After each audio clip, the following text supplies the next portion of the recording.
Le Mali fait face à une crise multidimensionnelle depuis quelques années. Ainsi, cette crise touche énormément la société, surtout sur le plan éducatif. Le bilan des enfants non scolarisés est très élevé et plus la population s'appauvrit. Pour Tchefin Sissoko, il faut une solution au préalable pour sauver et les enfants et le développement du pays en question. Ce que l'on apprend et qui est vraiment très inquiétant, c'est l'idée que dans nos territoires, il y a encore plus de 22% d'écoles qui sont fermées.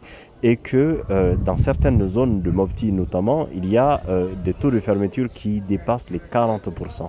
Cela veut dire qu'il y a plus d'un demi-million de nos enfants qui ne vont pas à l'école et depuis très longtemps. Les chiffres sont actualisés. C'est des solutions par le haut, c'est-à-dire plus de présence militaire, plus d'autorité de l'État sur les zones. Donc ça, et des solutions par le bas, ce n'est pas souhaitable, mais il y a des populations qui se mobilisent, il y a des groupes qui se mobilisent, notamment pour sécuriser.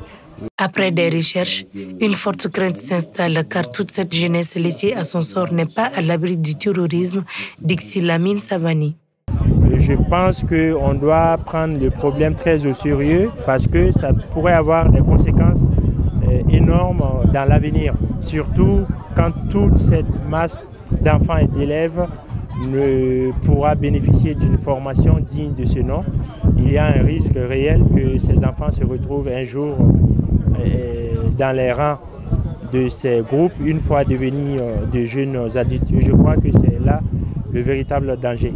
Si pour certains, il faut la participation de l'armée, d'autres pensent qu'il faut primer le dialogue afin de trouver un terrain d'entente. Mettre en place un système sécuritaire très efficace pour que l'école puisse bien fonctionner et chercher aussi à bien dialoguer avec ces djihadistes, chercher à comprendre leur philosophie, que veulent-ils réellement, quels sont leurs buts.